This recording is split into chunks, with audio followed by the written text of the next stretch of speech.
The broadcast is now starting. All attendees are in listen-only mode.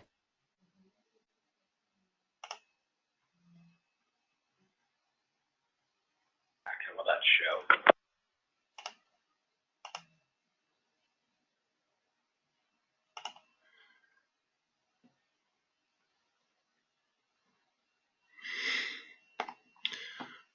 Welcome to Are You Prepared for a Cyber Attack? Our presentation will start in about a minute.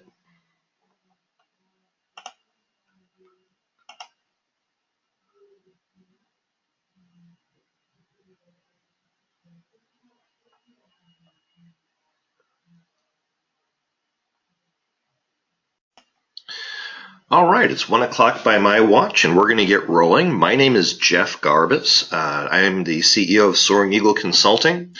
We are jointly with our partner Nitro Solutions presenting Are You Prepared for a Cyber Attack? My co-speaker is Pete Slade, who will be joining us in just a moment. I'm not going to read this to you. Most of you on the call know who Soaring Eagle is. We're a bunch of database geeks, and we make systems run faster, more efficiently, and safely. We also have a database managed services practice, and I'm going to move from here right into Nitro, who you may or may not know, so that Pete can do a brief introduction and give you folks the ability to hear who they are and what their product is, and then we'll move directly into our presentation. Pete? Excellent, thank you. Hello everyone, Pete Slade. I am the president and CTO of Nitro Solutions. We are a company that focuses on artificial intelligence for cyber defense, and so we are very focused on all of the things that go on in the world when it comes to malware, hacking, etc., with a point of view of how can we detect these threats, how can we prevent these threats, etc. So we are very excited also to be doing this with Soaring Eagle, and so looking forward to moving through this with you. Great, thank you. Sorry, didn't mean to interrupt. Go ahead. No, we got a display problem here, and so I was just trying to figure out here whether we were moving on. If you wouldn't mind just letting me know if we've moved on to topics covered. I am just moving there now. So topics covered, we're going to be talking about, well, you've heard a lot in the news over the course of the last year and a half, because cyber attacks are going from things that everybody covered up to things that people can't cover up anymore, and they're attacking large companies, small companies, and individuals. So we're going to be talking mostly about how to defend any company, from a small company up to a very large company, from cyber attacks. We'll talk about the different types of cyber attack, how to defend against a breach, tools, and then once a breach does happen, and honestly, I've been telling people for a while that if a dedicated attack is coming in, it's really hard to defend.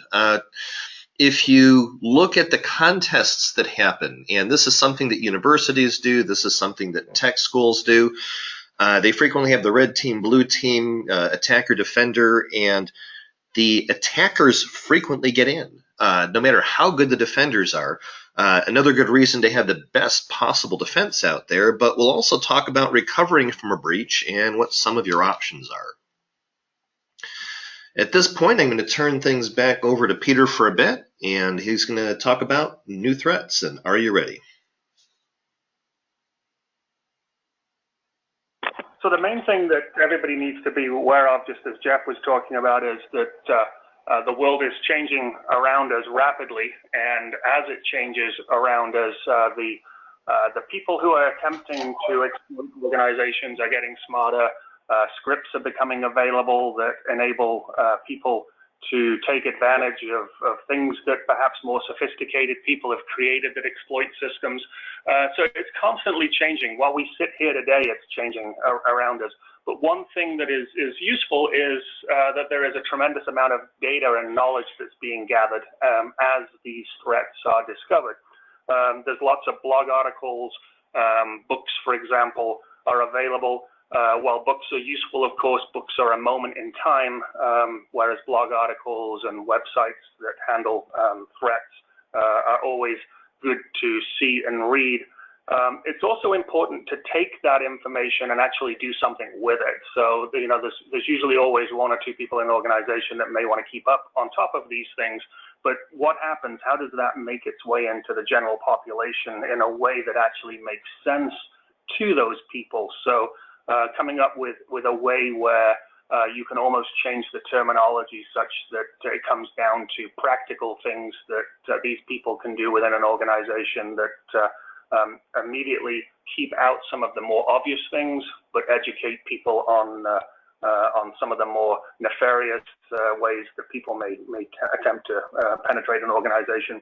And then the other thing is, it's not just about the people, it's also about the systems and the software. So how they've been put together in terms of the network security, how organizations are even policed and controlled down to card key access, Wi-Fi, how far does the Wi-Fi extend, how secure is it, software that's running on systems, is it patched? Because ultimately an organization is only as strong as its weakest link. And many times that ends up falling on humans, but software systems are also, if not patched, a very, very easy target to get into, especially when, as I alluded to a little bit before, when blogs and books are out there on how to detect these things, they're being just as quickly written on how to compromise these things. So it's important to stay up to date. We move on to the next slide, where for business and the size, the part that I think a lot of people don't realize is that the size of an organization. I think a lot of people will believe that the larger organizations are the bigger targets, and while they may be the more attractive targets, the smaller organizations are as much, if not more, of a target. And there's a couple of reasons for that. The people who are trying to get into an organization can assume, probably rightly so, that the larger organizations have more money to spend, that they're putting more resources and technology around, keeping the bad people out. But the smaller organizations very often are working with larger organizations. And so if you can get into a smaller organization that doesn't have the funds or the resources to protect itself as well, you can then piggyback through perhaps a VPN or network connection into another organization and get in through their perimeter security. The other part to that is credibility. So many of the larger organizations are kind of looking at reputation scores of companies that are, or traffic that is coming to their systems. So if I can jump into a smaller organization that's been around for a while and then jump back out of that smaller organization to attack a larger organization, I've kind of laundered my reputation score, if you like. So you see that in some of the high profile attacks that go on when you look at some of the Targets and the Home Depots, for example. You ultimately learn that in those cases, somebody came in through a third-party contractor and was able to leverage that jump. Obviously, in the news right now, Equifax has been a pretty big one in terms of challenges around not only the kind of the policies that they have in place, but also their patch policy that they have. So it's really an ever-evolving thing, but it's something that really cybercrime doesn't have a kind of a demographic, if you like. It attacks all companies, large and small. I think that those who to perform some of the attacks would certainly like some name badge recognition, but they'll take many small companies while they search for that large one as well. So we move to preparing before a breach happens. So on within an organization, it's really important to consider yourself already compromised. If it's fine to hope that nobody gets in, but hope's usually not a great strategy. And so if you can put in place the steps that are necessary in the event of compromise, then you're already way ahead of most people. So you should be thinking about anyway. I mean, certainly here in Florida, we've got to be thinking about hurricanes, and other parts of the nation, you have to be thinking about other natural disasters. A cyber disaster is something really that triggers a very similar kind of plan in the sense of not only how do you maintain your business, but how do you quarantine what's going on within your organization so that you can maintain your business? Certainly thinking of Equifax as an example of an organization that couldn't just pull the plug on everything and then say, we'll clean this up, we'll be back online in 6 months. You need to have a strategy for how you will work out a problem within your organization that exists within your network. Some of that comes to what I was talking about with networking before, where how things are segmented and architected on your network are important, because that allows you to isolate certain pieces. But it's important that you have a plan in place that you can begin to execute. Now, security is ever evolving, so security procedures are critical around somewhat obvious things such as password policies, a password history retention kind of plan. You can't be using the same password over and over again, or it should be expiring. What are the certificates that are in use for communication between machines? Is data encrypted on a network? There's all sorts of things that really should be existing as a guide within, say, an employee handbook or something like that. But as probably most people realize, there's an employee handbook that's created, and then sometimes a little while later there's an edit to it, and then somebody may sign and update it. But on a regular basis, who's actually checking that some of this stuff is being done and that things are adhering to that? It's more in the security realm of making sure that people understand that picking up USB drives that may be laying in the hallway and plugging them into laptops in the office is really not a good defensive strategy. So there's a lot of things that should be covered within security procedures, including what the process is for the employees, but also what is the process for isolating, containing any particular breach that happens. Within the policies for hiring and termination, I think what's very important there is that you want to make sure that the people joining your organization, of course, through background checks and things like that, are of the kind of people you would like to have join your organization.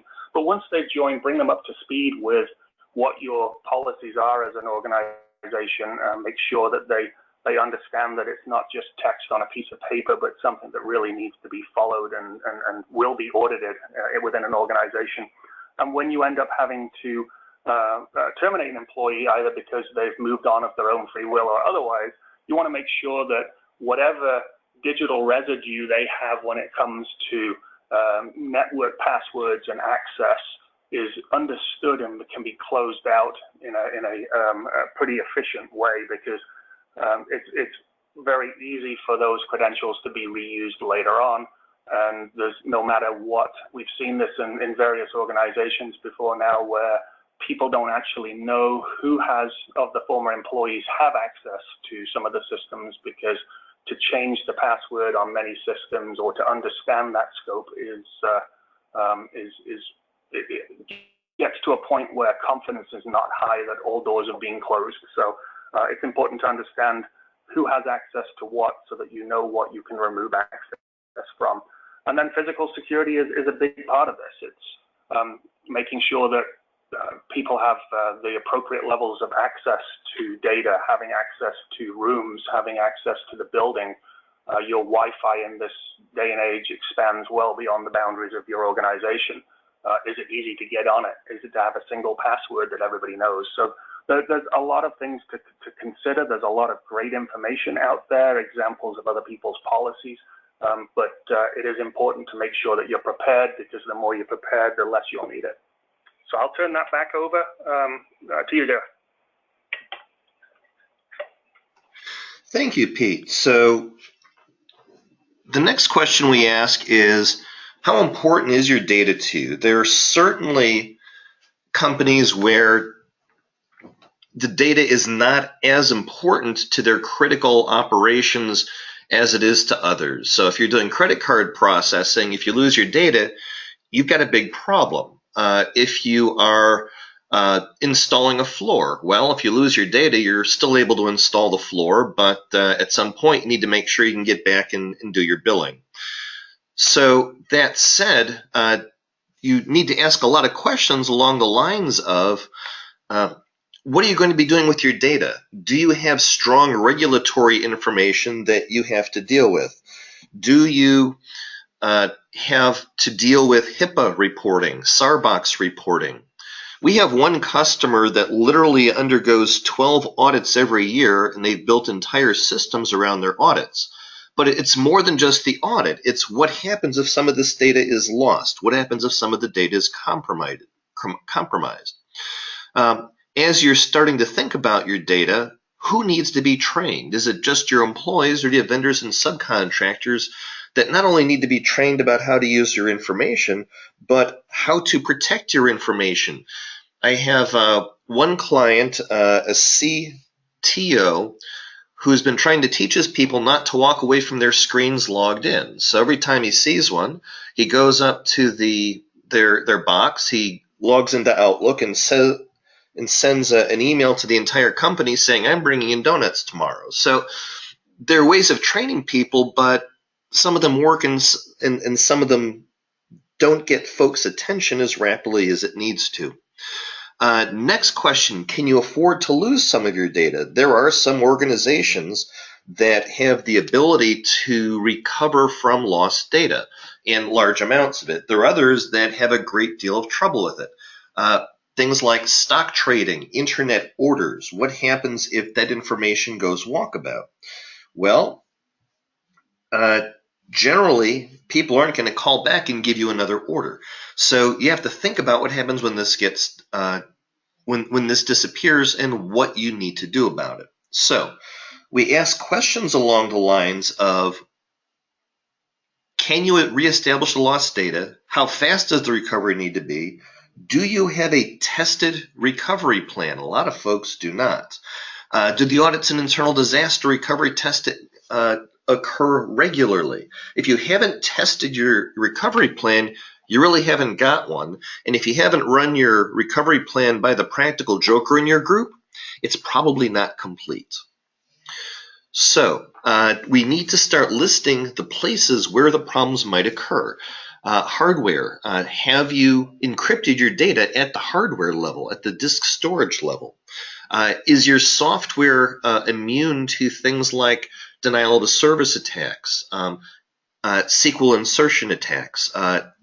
Does your application track this type of information? If one part of your security, or one part of your firewall goes down, or security procedures go down, are there layers behind it that are able to protect it? Also, think about the types of data that you need to deal with. Client data is something we typically need to be extraordinarily careful of, whether it be PCI, credit card information, PHI, which often includes social security numbers and addresses, and a lot of the information that people need in order to open accounts.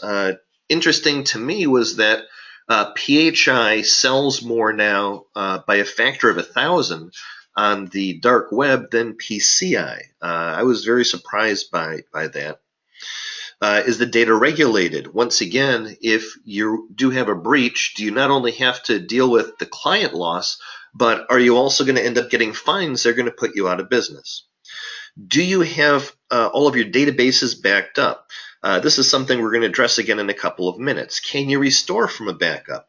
I have had many occasions with, I won't say clients, I'll say prospects, because we were brought in after the fact, where their databases, they thought they were backed up, but from a practical standpoint, they were unable to restore. The backups might have been corrupt. The backups may have not been complete. They may not be reachable. The backup process might have been reporting success when there was actually a failure, or it may have been reporting complete when there was actually a failure, or it may simply have not been reporting and somebody didn't pick that up.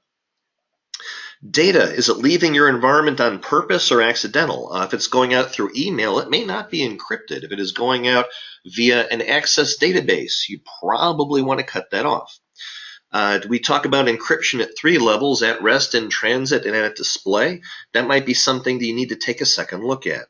There's a variety of ways to block information from people that don't need to know it, and this is something that you need to build into your application. So, do start with training your people. The SARBOX and HIPAA requirements do define what you need to do in terms of making sure your people are trained in terms of only allowing access where the access needs to go, but it doesn't necessarily talk to them about how to build a DR procedure. We find in our business that because we're dealing with so many different clients, we're almost once a month going through some sort of mandatory security training, which was redundant from the month before, but because it's a different customer, we've got to go there. And really, you do need to build those types of things, both to protect you against lack of training on your employee side, but also to protect you from external lawsuits if you do not have that type of training available. We talked earlier, or Pete talked about hiring and termination procedures. I'm not sure I can add anything to that other than to make sure that if you're about to let somebody go, you don't let them have access to your systems while you're letting them go. Do spend some time identifying which components of your business must stay running. If you have some regulatory or audit-based systems, if those go down, that really doesn't stop your business from going down. Can you afford to keep those up and running 24/7 with automatic failover, or are you required to by law? Billing and inventory systems. Inventory you may need to keep up. Billing, well, you may need to be able to live without that for a couple of hours.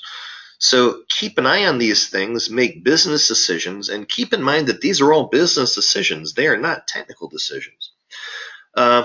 Consider building the high availability system in such a way that if somebody starts to perform a ransomware attack and begins encrypting one side of the data, the other side is still up and running and not being accessible because the disk subsystems are running separately, and I'll let Pete talk more about things like that. Do spend some time with your DBA and IT staff helping you define things like your security protocols, who does what. We're dealing with a client right now we've just onboarded that deals directly with credit card information, and their security protocols really were fine when they were a small company, but as they're taking a step up, they need to take a step up with their security as well, and we're walking them through that process. There's some things you simply can't email anymore, some things you simply can't store plain and unencrypted in systems that DBAs or non-DBAs may have access to. Make sure that things like encryption certificates are only managed by the people who are not managing the data and vice versa. So validate access, validate who is allowed to look at information, make sure that when the people get inactivated, their access is restricted immediately, if not sooner, and that everybody is following the security protocols. And this is something you're going to want to take care of as well. That's basically the monitoring. Next, from a protection standpoint, make sure that absolutely everything gets backed up.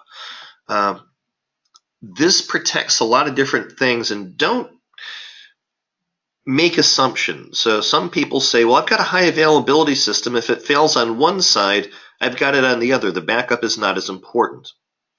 The problems that you run into are what happens if somebody gets in and inadvertently deletes a table? What if somebody maliciously deletes a table? What if your customer table gets dropped by somebody right before they quit and you need to fail over? Well, you fail over, but the replication has already dropped the table on the other side. So make sure you do perform backups. Make sure that you can restore from the backups. Make sure your incremental backups are working. Make sure these things are going to a secure site. Keep a record of these things so that you can bring them back. Also, whether you're running SQL Server or another technology, make sure that you are running these incremental backups. SQL Server and Sybase call them transaction log backups or incremental backups. Oracle calls it something else. But do beware of things like autogrow, which can cause performance issues, and do beware of specifically virtual log file issues on SQL Server if you're a SQL Server shop. Make sure that you can not only get these backups off-site, but that you can retrieve it from the off-site backup and perform a restore. It is really nice to have the backup. It is more important that you can verify your backup and make sure that the restore works. and that it can be done on demand and under pressure. This, by the way, was one of my favorite training exercises for newbie DBAs as well as newbie operations staff, to make sure that the run books are valid. And if you don't have a run book, you need to create a run book which has information on it that gives you enough information to restore an environment from scratch. And that includes everything from backups to security to connection strings. From a planning standpoint, and I'm going to let Pete talk about the security aspects. Let's talk about the planning aspects. The disaster recovery is based upon business requirements, not technical requirements. In general, if I ask a CTO or a CEO, how long can you be down? The answer is we can't afford to be down. And when I ask, okay, how much are you willing to spend? All of a sudden it's, well, our SLAs allow us to be down a day a year unplanned. And at that point, we start talking about amounts of time. Well, can you be down for 10 minutes, 15 minutes, half an hour? And then we start building systems around that. So what you need to do is understand what your tolerance is of data loss, whether it be 0, 5 minutes, or a day, and build your high availability systems based on those business requirements. Make sure your DR site is not in the same region as your primary site. I had one customer that had a primary site in Tampa and a DR site in New Orleans. And I said, you do realize that if one hurricane just comes right across the panhandle and targets New Orleans, both of your sites are in danger? He said, yes, but I have family in New Orleans and I like traveling there, and this way I can write it off. And I responded with, well, go visit your family, but put your DR site someplace the hurricane is less likely to hit. Make sure that, and that the same thing is true in California. You don't want your DR site in multiple locations where the same mudslide or the same wildfire or the same earthquake is likely to hit. Do test the DR periodically. I've been at a number of companies that are very good about this. Once a quarter, they will test their entire failover. And remember that the failover is not just the data. The failover is the applications. It's the middle tier. It's the processes. It's the overnight, you name it. And that entire DR plan needs to be tested. Otherwise, you do not have a DR plan. Finally, be vigilant. Keep your eyes open. Make sure you're following your processes. Make sure your employees and your team follow your processes. Make sure your clients and vendors follow your process. And at that point, you're probably doing about the best you can do. At this point, I'm going to turn the baton back over to Pete and say, go ahead, Pete. All right. So thanks, Jeff. A lot of great stuff around the backups, and I just want to touch a little more on the dangers of around the backups as well, because from a security point of view, it's important to consider the average rule of thumb is that systems remain compromised for about 150 days before they are detected. So when you consider that, that means that generally whatever the bad thing is that's been going on has somehow at this point likely been committed to long-term backup. And so you want to be very wary about what your backup retention strategies look like, such that you can go back to a further point in time if need be. Now, obviously, that has certain pain associated with it as soon as you have to employ any kind of backup recovery, but you don't want to arrive back in a place where you restore back to ransomware or bad things coming into play. The other thing that's really interesting is types of attacks that go on. So you have really different categories of cyber criminals, if you like. There's the ones that we tend to think of, the hackers that all seem to be depicted by wearing dark hoodies, hunched over a screen, but don't typically look like that. But you've got those people that are trying to come into an organization. But you also have insider threats, which honestly is what keeps most of the C-suite concerned in the studies that we see and read, which is somebody who's their behavior within an organization is such now that they are not acting in the best interests of the company. Another type is hacktivists that you may have heard of as well, which are external people that attempt to hack an organization because they don't agree with its business practices, etc. The most worrying of all is the nation-state attackers. Those are heavily funded by remote governments, and their goal is to collect as many targets, if you like, in foreign countries as they can to hold on to those sites to launch additional attacks from.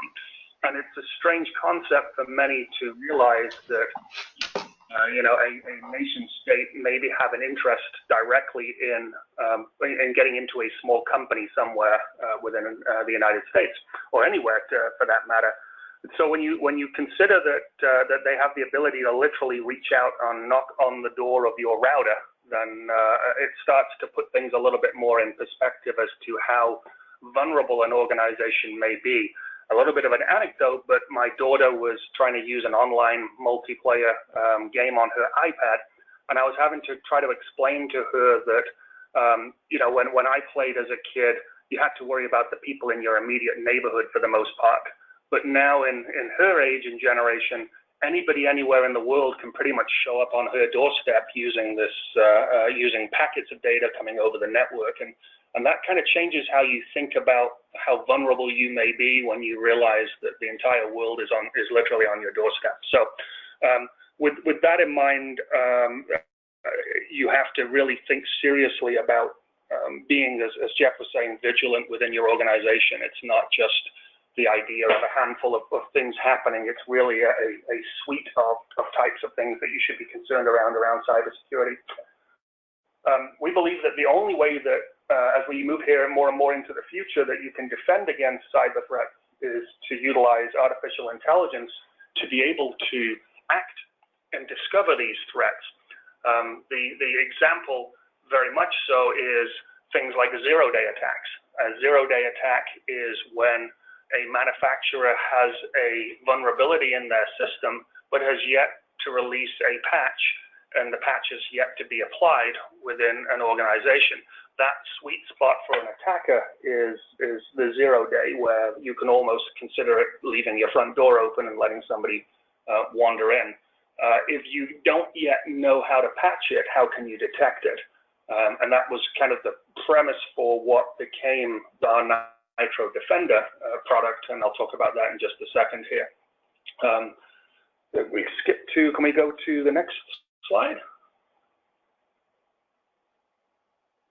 So the concept and the idea for solving this kind of AI challenge is really through artificial intelligence itself. So we know that in the future there will be more and more attacks that are based using artificial intelligence, but what we really want to do is to be able to detect them and raise them as threats. How we arrived at the concept of understanding that at least helps us rationalize the approach is that I was in a conference room one day and I came in and sat down and I wasn't feeling so good. And I said, I'm going to sit down this far end of the table because I don't want to get anybody else sick. And that prompted a conversation about how incredible the human body is when it comes to detecting something that's not quite right. How is it that you feel not quite right? How is it that the body is able to mobilize an immune response to that? And if I have vaccines, how is it that my body can just immediately kill the things and not have to worry me about it? And so that kind of sparked the whole concept for us about what if we were to take artificial intelligence and instead of focusing on the technologies that are out there in the world, what if we focused it on the packets of data going through networks? What if we start looking and learning to see how people communicate on a network, what machines talk to each other on a network? And Jeff, would you mind just moving to the next slide? And so this is the example that we tend to think of as just as you may get things attacking your human body, you're going to have these things attacking your organization. And it really doesn't matter how many vitamins you take or how healthy you attempt to be as an individual, you are going to get sick. And we believe the same to be true of organizations as well. So we created a product that we focus on, which is all around trying to solve the challenge of detecting threats in an organization at the fastest time possible, regardless of whether they're coming from those nation states and cyber threats, external threats, and hacktivists, et cetera. Can you move to the next slide? So the parts that really play into an approach such as this is what I guess I would call real AI. So right now we're in a place where artificial intelligence is a big buzzword. We see it everywhere, and there's a lot of people that slap those two words or two letters AI on a lot of things that may or may not do AI, that may or may not ever do AI, but it's a good buzzword. And technically, under what defines something as AI, it covers a lot of types of software. The kind that we spend our time, effort, and focus on is really deep learning. It's a concept called unsupervised neural networks, which is the ability for us to be able to take the data that we are observing on a network and learn what that behavior is like, and be able to predict, based on what we've seen before, what we expect the next set of activities would be on a network, and then see whether that tells us what we have learned is what we observe happening on the network. And we can start to raise threats and issues to people within an organization that is the equivalent of saying, I don't feel so good, I'm going to sit over here. And so that gives you the opportunity to respond to threats. Can you hit the next slide? So neural network is the approach that we're taking in discovering these things. And there's really two types that we're focused within. There's unsupervised and supervised. So unsupervised is where the machine itself is busy learning what it's seen. It sees communication happening between machines and people, and it learns what normal is like on a typical day in the office, say, for example. But sometimes there might be something happening and you're okay with that, and you want to be able to tell the system, you want to be able to reinforce that it's okay. You also want to be able to reward the system, if you like, when it finds something by positive reinforcement of having detected something within the organization. So it's a type where on step one, it learns and recommends itself, and then step two, you enforce its findings so that it's smarter the next time around. If you could go to the next slide.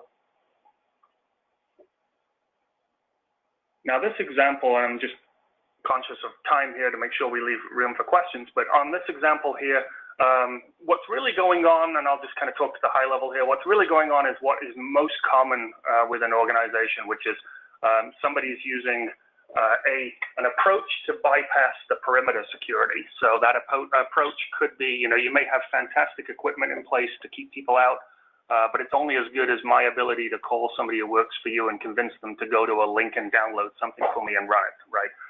And so I can do that by phone, or I can send emails. Most commonly, we see them as emails coming in. But when somebody clicks on that, then it's going to go ahead most likely and talk to some remote server somewhere and try to download some additional software that it can use to go find other systems on your network and try to expand out from there. And so that's kind of a typical example of what a lot of malware will try to do. If you hit the next slide, this will kind of show you where Nitro Defender fits into this world. So Nitro Defender, what Nitro Defender is going to do is it's going to detect, first of all, the fact that somebody has opened something that is now attempting to go out to the outside world and pull down some additional software to do something bad. It also would detect, if that had happened, it would also detect the software that has now been installed attempting to look for other machines on the network and try to compromise those systems as well. So it's going to detect in multiple locations. Now, if you had a zero-day attack too that came in, then the zero-day attack is going to compromise the server because that's the nature of a zero-day attack. But once the server's being compromised, the behavior of that machine is going to shift. And when the behavior of that machine shifts, that's something that Nitro Defender will pick up and observe, and then be able to raise that as a threat, which allows you to begin your containment strategy. This next slide kind of gives you a view into two aspects. So we got two additional views here.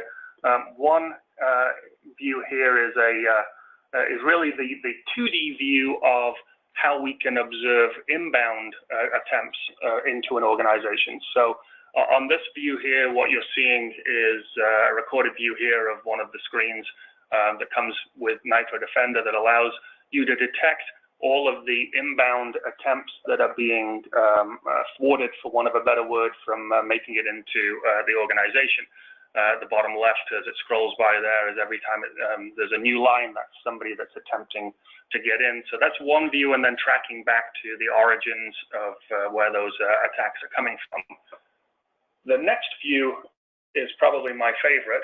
If you can move to the next slide. And this slide view here allows you to visualize the network that within your organization. So the example, if you were to plug Nitro Defender in and it's never seen anything on the network, then what it's going to do is it's going to immediately learn as it observes everything happening on the network, and it's going to start visualizing the information. If you can just go on that, Jeff. So what you're going to see is here is essentially the 3D view. So we produced it as a 3D rendered engine here, so I can move around and view the communication happening in real time between my machines that are on my network, how the data is flowing. I can group these. They'll automatically group themselves. They'll make best guesses as to what type of equipment they are. I can change my orientation, my view. In this case, go see where my data is going within the globe. So I can segment things and view things. And the main part of this view here is that I have the ability to literally see how my network is being observed, how data is flowing between these different machines. But then also, if there's an attack happening or a threat that needs to be observed, I can replay that actual event and see how it flowed through my network, take a look at what was actually being transmitted and received, and I can use that to isolate the machines that the threat was being detected on, determine what the root cause is, and then begin my quarantine as a result. Can you move to the next slide, Jeff? And we'll probably, time-wise, probably skip. Let's go to the breaches occurred now, what, 31? And so the main part that that I should cover within here is just how you would actually handle something that has been detected. So the zero-day threat that I was talking about before is critical to defend against, but the challenge that goes with it is that the patches are not generally available for those. So things like Nitro Defender can help protect in that. But something that really every organization should ensure they have is to make sure that they are patched to the latest versions on everything, and that they have a process for making sure that that happens. That appears to be one of the biggest problems that took place in Equifax, was the delay between when a patch was available and when it had been applied, basically provided a quasi-zero-day attack opportunity. The fix was available, but just wasn't applied. When things are identified within an organization that need to be contained, it's important, again, once you've identified what machines have been, or what employees have been compromised, that those machines are protected, that they're not just cleaned quickly and then plugged back into the network, that they actually go through a real quarantine step with those machines, but also to make sure that the people who were involved, most likely they didn't realize what was happening, but just to make sure that they understand that essentially the attack angle that was used to get them to click on a link, they're getting more and more sophisticated, the phishing attacks. Malware is going to become more and more visible within organizations, and detecting malware is one thing, preventing its spread is another thing, and the humans play a big part in that process, as well as how you've segmented your network. If you can move to the next one, let's see, assess damage. So the challenge always is knowing when you have actually contained a breach. How do you know you got it all? That's always the big challenge. And if you have your network segmented appropriately, then you can start to feel some level of comfort around the areas of containment. But what you've got to do really is kick your processes into gear, begin isolating machines from the network, cleaning them, looking at what's gone on, making sure that the people were aware of what had happened. It's really a combination of things that have to happen. It's not just one thing. The other thing is that's really, really critical is that this is something that really within an organization comes from the top down. This is something that is a leadership-driven initiative.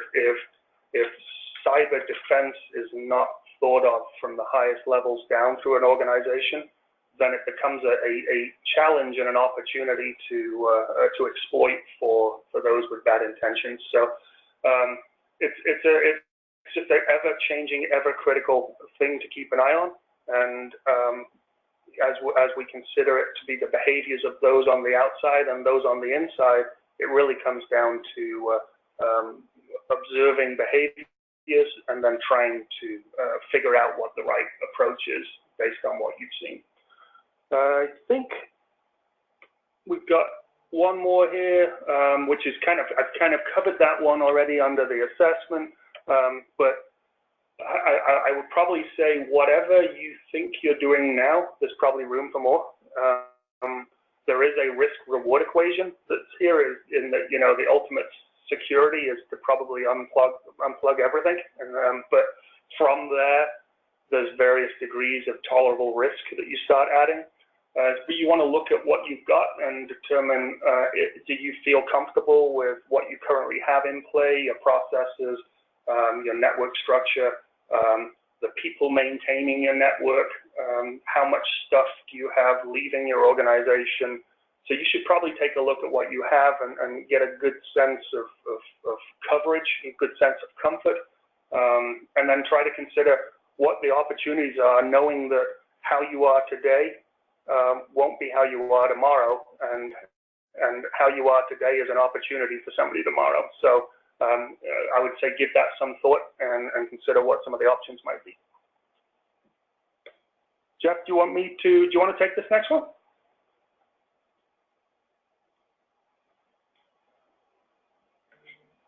Okay, so in conclusion, there's plenty of tools and hardware that can help you protect the things that you have on your network. Ultimately, no matter what your business is now, you're really operating in a data-based environment. I mean, data is king within an organization, so that's critical.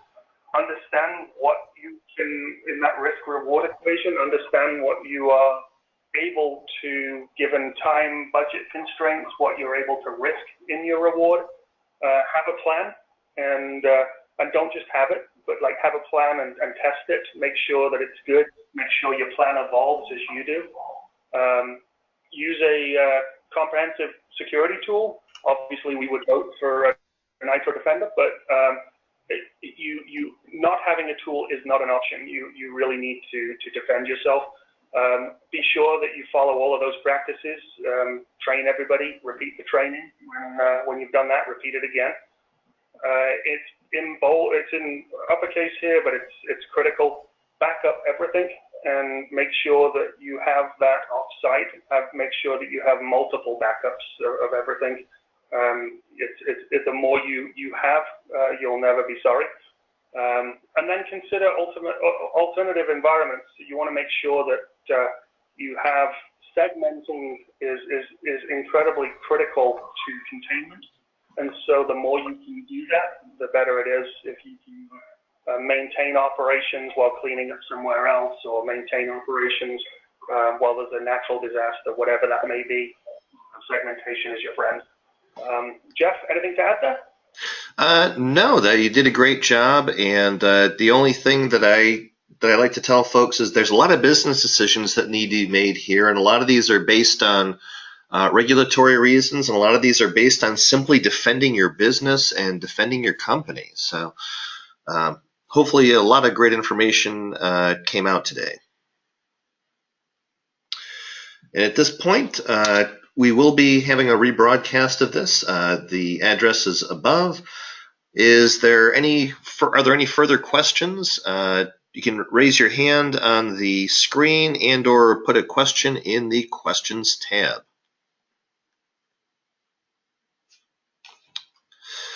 All right, I am not seeing any further questions, so I'd like to thank you all for coming to our presentation today.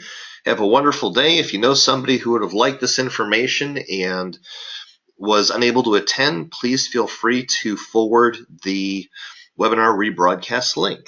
Thank you. Have a wonderful day and a happy Thanksgiving.